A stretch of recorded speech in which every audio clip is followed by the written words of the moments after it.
Bonjour tout le monde. On était en train de parler juste avant, Yann et moi, là, du fameux douteux hier. J'ai l'impression que ça va être un petit peu. Ben, quoi qu'il y a déjà quand même 11 personnes, là, selon le compteur. Euh, J'allais dire, d'après moi, il va y avoir un petit peu moins de personnes, en tout cas du moins à 9 Mhm. heures, parce que c'est rough quand tu termines à 1 heure la veille, là. J'ai un programme plutôt long. Je vais essayer de faire court dans l'éditorial à matin, mais en même temps, je ne veux Mhm. pas arrêter les idées, là. C'est un sujet assez ouvert. J'en ai glissé un mot à Yann hier de ce que je pensais parler, question qui se fasse un peu une tête. Euh, Vous pouvez remarquer aussi du nouveau sur mon layout. En bas, j'ai une petite bannière qui passe pour un rappel. Oh, puis clairement, il y a quelque chose qui ne marche pas avec parce que ça chope en plein milieu. Euh, je vais pas régler ça aujourd'hui. Je sais c'est quoi Attends, je sais, tu sais quoi le problème? En tout cas, je l'avais eu, ce problème-là, puis là, il est revenu. En tout cas. Mais c'est ça, j'ai pensé mettre un avertissement parce que je suis pas trop inquiet du côté Twitch de me faire bannir ma chaîne. Parce que à date, Twitch a été vraiment plusieurs pas en arrière de YouTube et Facebook pour ce qui est de la lutte à la désinformation. Et Ouais, je vais l'enlever d'ailleurs. S'il n'est pas complet le message, j'aime autant carrément l'enlever, là. Ah non, non, je peux pas l'enlever, c'est trop compliqué. Euh, donc, je suis pas trop inquiet de ce côté-là. Puis si jamais ça arrivait, ben écoute, je verrai à ce moment-là ce que je fais, là, mais c'est pas. Euh, disons que ça m'inquiète un peu moins, là. Euh, le sujet que je voulais parler à matin, ben, d'abord, juste une petite introduction pour une petite parenthèse. J'adore, j'adore sortir de ma programmation. Euh, les poésies visqueuses, c'est la fin. C'est la fin des poésies visqueuses. Du moins, c'est la fin des poésies visqueuses de Jean-Jacques. Il reste encore de la désinformation sur Twitch. Je vais possiblement m'attaquer à une autre chaîne. Mais je ne sais pas encore laquelle. Il y a Réinfo COVID qui est là. Il y a Antoine Ouh. AH. Hey, merci pour le sub Nous sommes des Dexidex. êtres Bienvenue dans la interdimensionnels, 5D. multidimensionnels, éventuellement omnidimensionnels. Donc, il y a Antoine AH. Je pense que c'est ça, Antoine AH, qui s'appelle sur Twitch. Ou Antoine AH 2020. Une patente de même. Il est super. Ben, écoute, c'est du QAnon. Moi, Oh. ça me sidère. Du QAnon en 2022, là, faut le faire. Faut vraiment le faire. Donc, possiblement que je vais continuer avec ça, mais ça demandait beaucoup, beaucoup de temps.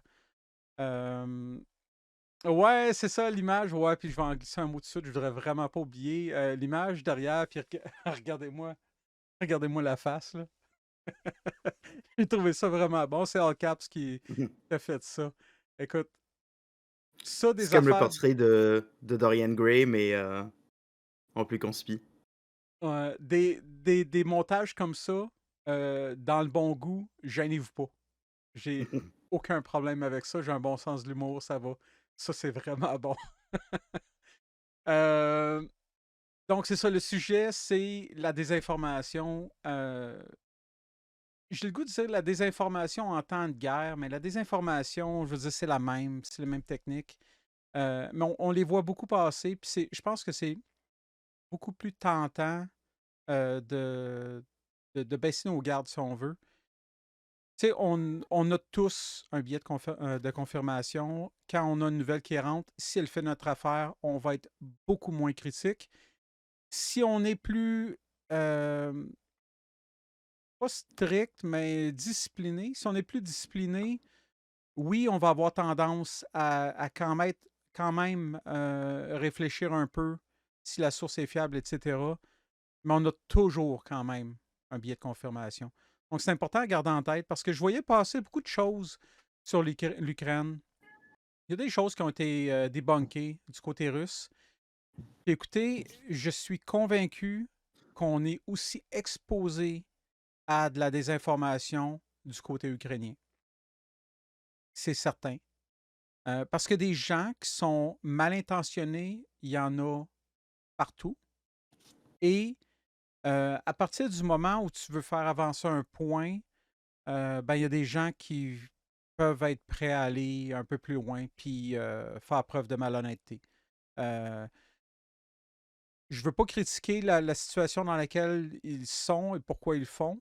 Euh, c'est sûr que quand tu vois ton pays se faire déchirer comme ça, se faire démolir littéralement, faire un petit mensonge qui pourrait aider ta cause, pourrait aider la sympathie, je le comprends d'où ça vient. Et c'est Ou puis c'est beaucoup aussi de la plus. propagande d'un certain côté. Oui, mais c'est ça, mais c'est le message aussi, c'est que ça reste quand même de la propagande.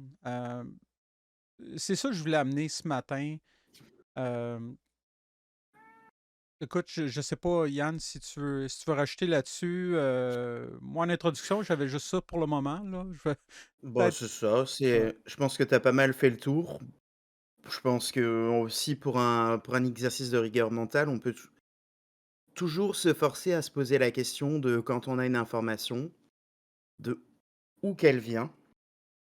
Est-ce que, mettons, je suis sur un site d'information locale, un site d'information nationale, euh, et en fonction du site aussi, vérifier le type de contenu. Parce que par exemple, voyons donc, Mediapart en France. Mediapart, c'est un médium citoyen, et Mediapart est indépendant, plutôt de mémoire axé à gauche, par exemple. Et bon, matin, Odile. Et, mais permet l'éditorial des membres. Donc on peut avoir comme une espèce de page de blog, puis tout le monde peut se revendiquer, puis écrire ce qu'il veut.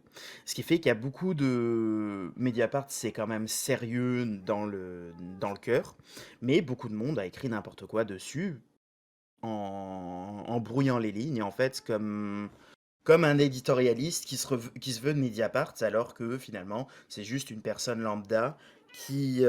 Excusez-moi, j'ai mon chat qui crie à côté. Moi, il dort à C'est côté. Sage. Ah, la mienne, là, elle veut monter, ça y est, on a commencé à se rimer, donc elle veut venir sur mes genoux. Donc, donc c'est ça. Donc en fait, c'est juste quelqu'un qui, souvent, c'est juste du monde avec des opinions qui ont une place d'expression sur Mediapart. Comme moi, finalement, dans le fond, avec ta chaîne, ou comme moi, quand je vais chez Tommy, vous me laissez une place d'expression parce que c'est possible, et puis qu'on se recoupe dans les idées, puis des choses comme ça.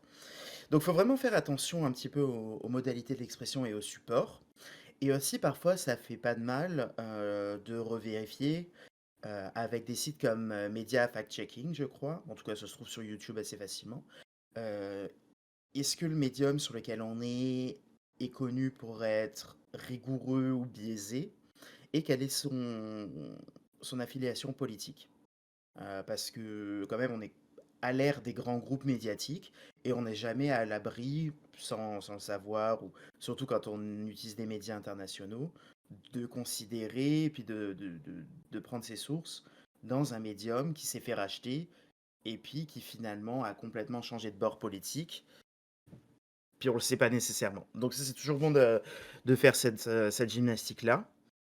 Et puis après, il y a toujours aussi pour ce qui marche fort sur les réseaux sociaux. Il y a toujours de très bonnes émissions comme les décrypteurs, il me semble que c'est Radio-Canada qui fait ça, si je ne me trompe pas.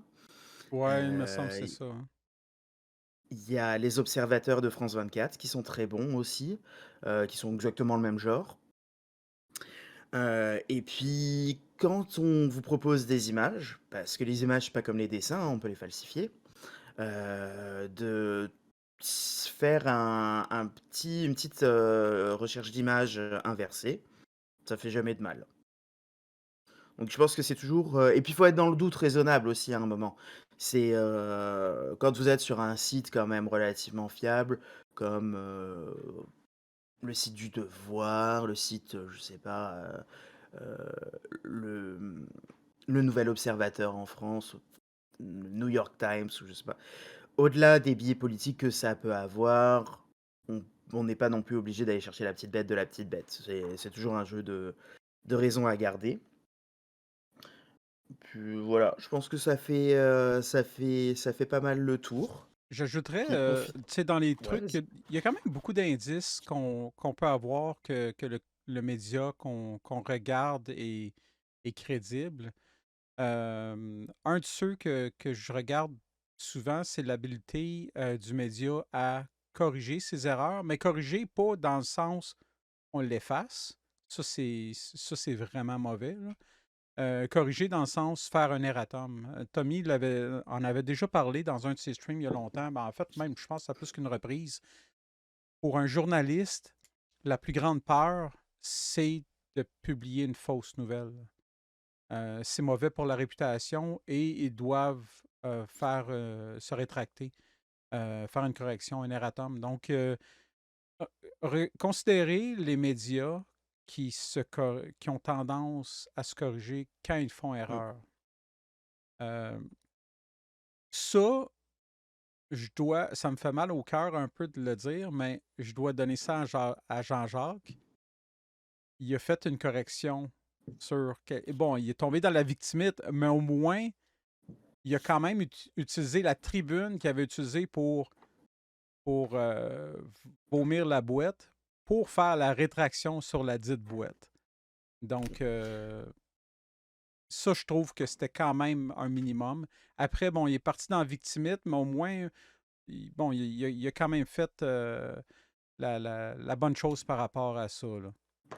Euh, L'autre chose, je vais y aller d'une affirmation assez puissante, je pense.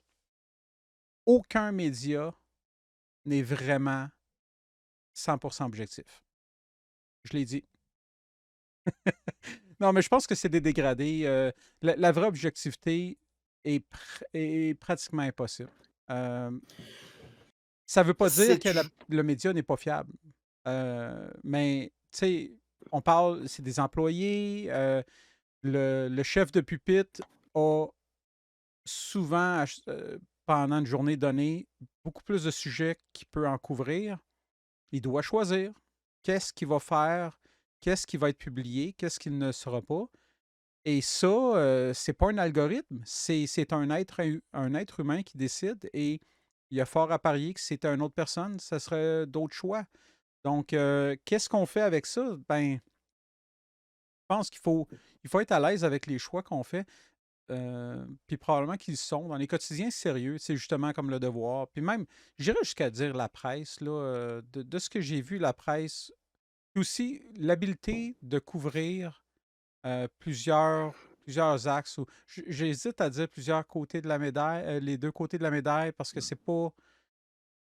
euh, ouais, c'est pas manichéen, ouais, ben, tu sais, c'est sûr. on va pas commencer à les faire parler Rancourt sur professeur de physique Rancourt, ben, professeur de physique déchu, Denis Rancourt sur les vaccins, là. Je pense que c'est pas vraiment un côté de la médaille, là, sur peu importe la dimension dans laquelle on est, là.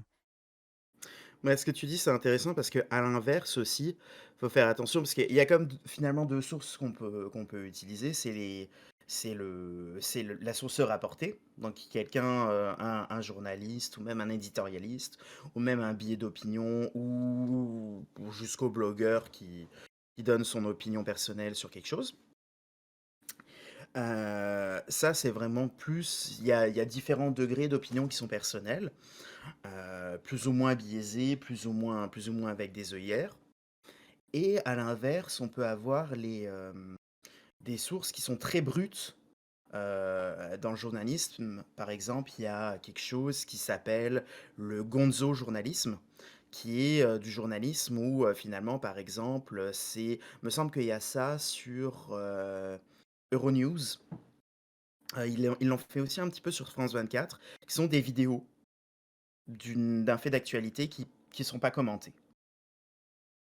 Euh, ou alors de l'ultra commentaire personnel. Donc ça puis ça c'est commenté. La version très personnelle c'est commenté dans le comics que j'invite tout le monde à lire au moins une fois. C'est vraiment très bon. Qui s'appelle Transmetropolitan. Le nom de l'auteur m'échappe, mais ça va me revenir. Donc bref, il y a ça, et puis il y a aussi, par exemple, pour tout ce qui est scientifique ou clinique, ou en tout cas très spécialisé, quand on parle de sciences, comme les études scientifiques.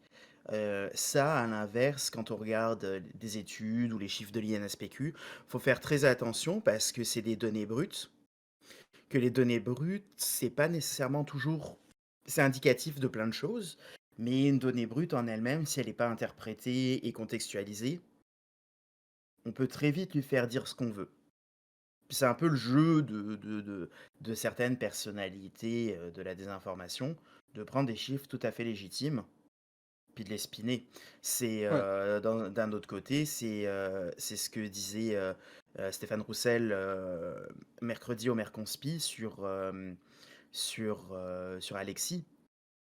Tout ce qu'il disait dans la vidéo présentée étaient des faits historiques puis, qui n'étaient pas nécessairement déformés, mais qui étaient présentés dans un ordre avec une chronologie et tout un lore construit autour. En fait, beaucoup de flonflons autour qui venaient soutenir le narrative bingo d'Alexis. Ouais, ben c'est Donc, souvent le lien. Puis je dirais que souvent, dans les histoires moindres. Ben, surtout dans le QAnon, c'est facile à débunker comme ça parce que c'est des liens, ce que j'appelais des raccourcis. Voyons, dis-tu raccourcis intellectuels? En tout cas, il y a des raccourcis qui sont pris, des liens entre des trucs qui n'ont pas de lien après ma barre. Puis aussi, dans ce monde-là, la coïncidence n'existe pas. Ça, c'est ridicule. Je pense que c'est bon de l'exposer des fois. Euh, mais bon, ouais. Mais c'est ça, faites attention avec la désinformation. Puis, tu sais, c'est possible aussi d'avoir une nouvelle, de juger qu'elle semble crédible, mais que vous n'êtes pas certain, puis vous dites, ben écoutez, je le partage, mais je le dis, je sais pas. J'ai pas, je sais pas comment vérifier, ou j'ai pas vérifié, ou même j'ai pas eu le temps de vérifier. Mais ça se fait, puis c'est important de le faire. De l'autre bord, les gens, évidemment, le font pas, généralement, mais je veux dire, combattre le feu par le feu, oui puis non. Tu sais, faut pas s'abaisser à ce niveau-là. Il faut s'élever. Il faut s'élever en conscience. Non, en mais, grosse vibration. ouais, il y a grosse vibration visqueuse. Mais non, il faut s'élever en termes de rigueur. Puis je pense que c'est une façon de donner l'exemple.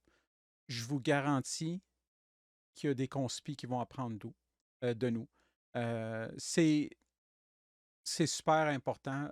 Au-delà de faire changer les gens de position, je pense qu'il faut les amener à réfléchir.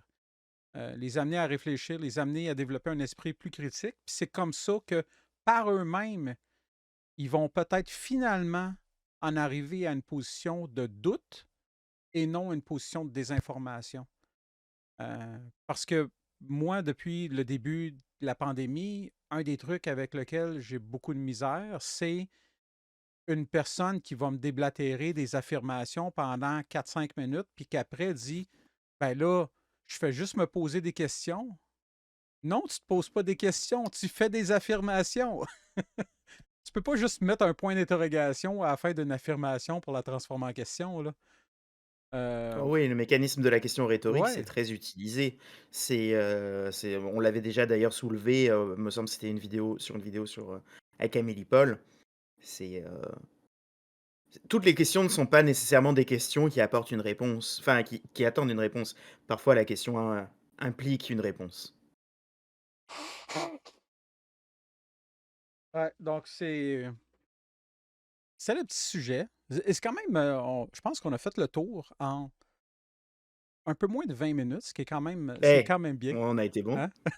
Ça ah bah, moi avant qu'on passe dans la sauce, je vais peut-être, juste prendre une petite seconde pour, finalement présenter mon dessin de la semaine dernière, parce que j'avais Eh pas ben fini en oui, ben ligne. oui, ben oui.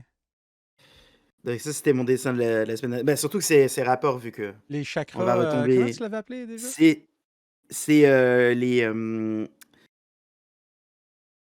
les chacroutes. Les Les chakroutes. chacroutes. Donc C'était le petit dessin d'Athanaël qui était à peu près le même personnage avec ses chakras. Puis les chakras étaient représentés par des planètes. Puis derrière, il y avait un petit caducée. Pour ceux qui connaissent les caducées, c'était un caducée d'Asclépios, donc le caducée des médecins. Donc là, j'ai remplacé le petit caducée par un cervidé parce que when we go moose, we go all. Il y a le chakra de la couronne qui est la petite couronne de Diès, la glande pinéale et puis le troisième œil. Le Flying Spaghetti Monster et puis une saucière. La plante d'Amélie Paul. Le camion de la liberté qui apporte le spa des bonnes ondes. Le Sunday de la dictature. Fuck you Lego parce qu'il faut pas l'oublier. Globo. Puis le chakra du coccyx, c'est les pop-tarts parce qu'il faut bien que ça ressorte à un moment. Voilà. Hey, merci pour le follow, Poutine Scooter. Ben, tu sais, je l'ai déjà dit, je l'aurais dit encore, là. Je vois tellement Tommy se faire tatouer ça, là. Et puis, j'ai aussi amélioré mon game en m'achetant une boîte conséquente de couleurs. Ah, boîte de crayon de couleur, Colin. Hey, t'aurais dû me dire, je t'aurais payé ça, là. Oh, j'ai plein de fournitures si tu veux contribuer, y a pas de problème. Ouais. Ben, tu te feras un... Écoute, surtout pour des affaires de même, là, tu crées du contenu en plus, là. Mais on s'en parlera en dehors, là, mais oui, Oh, ben y a oui. pas de problème, là. Quoi d'autre? Je veux vous parler des nouvelles. J'ai fait un stream, je l'ai laissé en vidéo on demand, là. Il y a vraiment moyennement de la valeur, là. Mais j'ai fait un stream où j'ai patenté, comme dirait Queen Bobette, patente, sur Chatbot. J'utilise un chatbot différent de Call TV puis de Douteux. En fait, je pense que ces deux-là utilisent des chatbots même différents entre eux. Moi, j'en utilise un qui est carrément quelque chose qui roule sur mon ordinateur et ça me permet beaucoup plus de trucs, beaucoup plus de fonctionnalités. J'ai réussi à faire ce que je voulais faire depuis longtemps. Donc, je vais partager ça avec vous. Vous pourrez vous amuser avec ça. Donc, premièrement, ce chatbot-là utilise un autre système de points, malheureusement. J'aurais aimé ça que ce soit les points de chaîne, mais possiblement que ça ne fonctionne pas. Donc, juste à rester dans le stream, même en lurk, vous allez avoir vos points qui montent. Puis pour avoir un statut d'où vous en êtes, vous pouvez faire point d'exclamation points. Ça va vous donner un décompte de ça fait combien de temps que vous êtes dans le stream, si ça vous intéresse. Puis la deuxième composante, onde positive, c'est ça les points. Ça monte, c'est pas la même échelle que les points de chaîne normales, là. Donc, c'est normal si c'est plus bas, là. Et ce que vous pouvez faire avec ça, il y a certaines commandes qui coûtent des points. Je vais en essayer une, mais ça n'a pas fonctionné tantôt. Je comprends même pas. Stabilise, sécurise, pérennise. Ça a marché! Hey, t'as-tu entendu ça? T'as-tu entendu ça, Super Virus? En tout cas, celle-là, c'est juste pour les modos, par exemple. Mais ça va faire jouer le petit clip de Super Virus qui est tout content. Fait que ça, c'est juste pour les modos parce que je veux pas que ça. Je veux pas qu'il y ait abus. Et Colin, j'ai mis un cost de 10. Faudrait que je le change parce que 10. Je pense que c'est peut-être 10 par défaut, remarque bien, là. Donc 10 points, ça va passer vite. En tout cas. Sinon, contact modo, Prime SO, ça c'est pareil. Qu'est-ce que j'ai rajouté? J'ai finalement le truc. Si vous voulez flasher, ça fait combien de temps que vous êtes dans le stream? Quand il est rendu, mettons, en début d'après-midi, vous pouvez faire point d'exclamation durée avec un E. Puis, c'est ça. Ça va vous dire. C'est pour ça que j'ai mis le hashtag brag à la fin. Parce que j'imagine que quand tu veux savoir ça fait combien de temps que tu es là, c'est parce que ça te tente de te la péter, là. Sinon, il y a des scripts. J'ai fait. Il y avait un script, il n'est pas activé. Vous aviez déjà vu le roll? Ça, Oui. c'est encore là, il n'y a pas de problème. J'ai racheté un nouveau qui, si je me souviens bien, était une suggestion d'all caps. Donc, si vous faites point d'exclamation tarot, ça va vous sortir une carte de tarot. Oui. Et il y a même une chance sur 100 que ça soit une carte spéciale. Euh, Oh là là, une shiny. T'es proche. Oh! Il y a Hey. Odile qui en a eu une, on le voit là. Elle a Eh ben, tiré une carte foil. C'est genre super rare. La carte, la vanité. Puis, oups. juste une petite. C'est pas une erreur, Yann. Replace les lettres de ton keyboard à C'est ça. l'endroit. Oh, toi aussi, t'as pogné une foil. Tabarnouche. Ça se trouve. Oh. Ah non, c'est pas. C'est Corianne qui a pogné une foil. Donc, qu'est-ce que je voulais dire par rapport à ça? Ah oui, éventuellement, je voudrais pouvoir permettre aux gens la possibilité de rajouter des cartes de leur création. Ouh. Donc, probablement que Je ça reviens, va je être ne prends. un truc avec les points de chaîne. Là. Tu vas brûler, je sais pas moi, 10 000 points, puis tu peux me donner une carte que je vais rajouter. Donc, ben, c'était une super bonne idée. Je suis content d'avoir finalement réussi à l'implanter. Le problème que j'ai eu, euh, le problème que j'ai eu, c'est vraiment ridicule parce que le script derrière, c'est en Python. Le Python, je connais, il n'y a pas de problème. Mais il ne voulait pas le prendre dans le chatbot. Et le problème, c'était que j'avais des accents dans mon code, des lettres avec des accents. Pourtant, c'est Python, lui, il n'y a pas de problème. Si je pourrais rouler le code à l'extérieur, il n'y aurait aucun problème. Mais pour une raison inconnue, le chatbot, lui, clairement un produit américain, ben, il veut rien savoir. Fait que c'est ça. Fait qu'il y a des petits trucs pour vous autres. Sinon, oh, Yann qui est allé chercher ses vraies cartes. Non, c'est C'est ça? ça. C'est ça. J'allais chercher des nouvelles cartes. Fait que je vais rajouter d'autres trucs, mais n'hésitez pas. Tu sais, si vous avez des éléments, des trucs auxquels vous pensez, il n'y a pas de problème. Moi, je suis preneur pour les idées.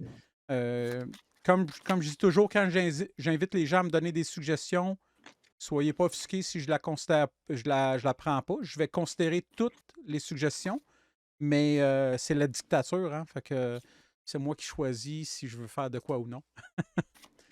Ouais, puis pour les cartes, Odile, je vois ton message, ça me fait penser. Pour les cartes, ça a été un peu plus compliqué parce que je voulais des cartes un peu comme les mêmes genres de cartes que les autres ont. Donc, c'est pas du tarot de Marseille. Tarot de Marseille, ça aurait été facile à trouver, les cartes, là. Mais j'ai dû faire quelques recherches pour finalement trouver la liste de toutes les cartes. C'était vraiment une personne qui présentait son jeu sur YouTube qui passait les cartes une à une. Fait que là, je t'en laissais passer deux, trois, je mettais sur pause, puis j'ai tapé dans mon petit Excel. Fait que, en tout cas, juste ça.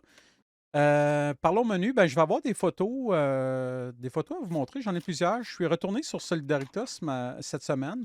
Ça fait mal, Solidarita, avec la guerre en Ukraine, mais bon, c'est important. J'avoue que la guerre, ça m'a fait pas mal décrocher de Solidarita parce que c'est autant je peux en prendre du vaccin, je veux Ouais. dire c'est ma job, mais là, faire passer Poutine pour un héros, puis tous les Ukrainiens universellement pour des nazions, je trouve ça rough. Ouais, c'était assez moyen. Je sais pas si Tommy, je peux lui envoyer un message. Tu sais, souvent, quand il faisait des trucs le samedi qui étaient longs, il faisait rien dimanche, mais je vais quand même lui proposer de faire un tour sur Solidarita. C'est un peu en train de mourir. Faut pas que ça meure, là. Donc, ce que j'ai au menu pour vous, ben, j'ai ces photos-là. Ensuite, on se lance dans un truc particulier. Je pense que c'est intéressant de montrer quelque chose comme ça, avoir une fenêtre sur un conspi avant la pandémie. Puis je suis allé chercher un vidéo ben en fait, même pas avant, un vidéo au début de la pandémie. Un vidéo de Guy Choquette. Donc, monsieur gros fan de Romana, ben écoutez, vous connaissez Guy Choquette, là. Donc, c'est une vidéo de lui qui date du 28 avril 2020. Puis je veux vous montrer ce qu'il faisait à peu près à ce moment-là. Puis cette vidéo-là, il y a une vue. Donc, je lui ai donné sa Guy. deuxième vue en tombant dessus. Euh, c'est aussi un. Tu sais, c'est aussi un gros problème avec ce qui arrive. Tu sais, la personne qui fait des petits clips comme ça amateurs, euh, puis qui n'a pas beaucoup de vues, puis qui tombe dans des trucs QAnon, puis tout ça, puis qui se met à décupler ses vues, tu sais, à voir passer de 1, 2 vues à 100, 200, ou voire quelques milliers de vues d'un coup, c'est fou, là. C'est fou. Puis Ben, il me c'est semble que ça ça la avait marché réalité. comme ça, par exemple, pour Disco Dan. Ouais, ouais, Disco Dan est un excellent exemple de ça. Fait que c'est pour ça que je trouvais ça important. Tu sais, c'est pas une vidéo qui est nécessairement super palpitant. Puis je vous le dis d'avance, puis on répétera au besoin, mais gardez le respect. Le but de montrer cette vidéo-là n'est vraiment pas de se moquer de la personne, là. C'est vraiment pas l'objectif. C'est juste montrer ce qu'était la personne, ce qu'il produisait avant. Heureusement, c'est pas un clip qui est trop long non plus, là. Je pense que c'est peut-être un 2-3 minutes max, là. Ensuite, j'ai une autre vidéo. J'ai oublié un peu pourquoi j'ai pris cette vidéo-là. Puis j'ai noté que c'est une autre vidéo à une vue. Ça me fait plaisir parce que celui-là, c'est une vidéo saucée. C'est une vidéo de quelqu'un avec un tableau blanc qui nous explique des choses. Puis moi, écoute, je suis un fan. Je suis un fan des Ben, tableaux blancs, puis tu me fais des dessins dessus là, pour expliquer des affaires. C'est magique. Ensuite, on va s'en aller dans le petit bloc tampon où c'est là que j'ai mis le septième cours d'Athanaël, ou Athanaïel, comme il dit lui-même. Puis c'est pas une erreur dans le titre, on l'avait déjà vu. C'était une série de 6 cours. Puis quand on était rendu à son 6e cours, ben, il a écrit 6 de 7. Fait que, en bout de ligne, c'est comme quoi il était vraiment préparé, là. ah ouais, Il à a fond. vraiment monté son plan de cours, son curriculum, puis tout, puis il s'est dit, OK, c'est beau. Euh, ensuite, je vais vous montrer une autre petite chaîne. Je vous avais partagé la semaine passée, les Young Turks. Puis je réécoutais un bout de tantôt, puis je me disais, mon Dieu, j'ai vraiment eu une petite bulle au cerveau. Tu sais, ça s'appelle The Young Turks. Puis je me demandais c'était quoi la nationalité du gars. Tu peux pas inventer ça. Si jamais j'avais quelqu'un tu sais, qui aime pas ce que je fais puis qui rit de moi là-dessus, il aurait mauditement raison. Je t'ai vraiment échappé une solide là-dessus. Euh, Puis après ça, écoutez, j'ai décidé de faire un sandwich d'Athanaël. J'ai un autre clip de lui parce que il score. Ça score. Ça Double. score. Double trouble. Puis on va finir ça comme on le fait souvent. Il va falloir que j'ajuste les cartes foil. Je pense que je l'avais mis en 10% de chance que ça arrive. Je pense que je l'ai laissé à 10% au lieu de le mettre à 1%. Fait que profitez-en, là. Vous pouvez avoir plein de cartes foil, là. Ben, c'est ça, le dernier bloc, ben, ça va être le bloc typique d'enquête. J'ai un Pascal et Françoise qui est de 45-50 minutes parce que ça fait longtemps. Ça fait longtemps que je n'ai pas été fâché contre Pascal. Euh, on a ensuite un Gilles. Euh, Écoutez, tu sais, on a le portail il y a un portail du mois de février. Ben là, c'est fini, mais les portails, c'est jamais fini dans la sauce. Il y en a toujours d'autres. Fait que là, il y a comme autre chose. Il y a une autre patente pour le mois de mars. C'est pas les marches. En tout cas, fait qu'on va aller voir ça. Puis, Faites attention à ça. on va vraiment tester ceux qui sont en pyjama puis qui veulent rester en pyjama aujourd'hui, puis qui ont une bonne tolérance à la sauce parce que je vais finir avec une vidéo d'hypnose régressive d'1 heure et demie avec Fabienne. Fabienne est mauvaise. Est vraiment mauvaise. C'est la pire des 3 que je présente. On va voir. Je me souviens plus pourquoi. Le truc, c'est que j'étais en vacances cette semaine, puis j'ai préparé pas mal tout mon contenu en début de semaine. L'avantage, c'est que c'est fait. Le désavantage, c'est que quand le show arrive, j'ai oublié c'est quoi. C'est quoi qui est quoi. Fait que, on va partir avec ça, mais on commence avec les photos d'abord, là.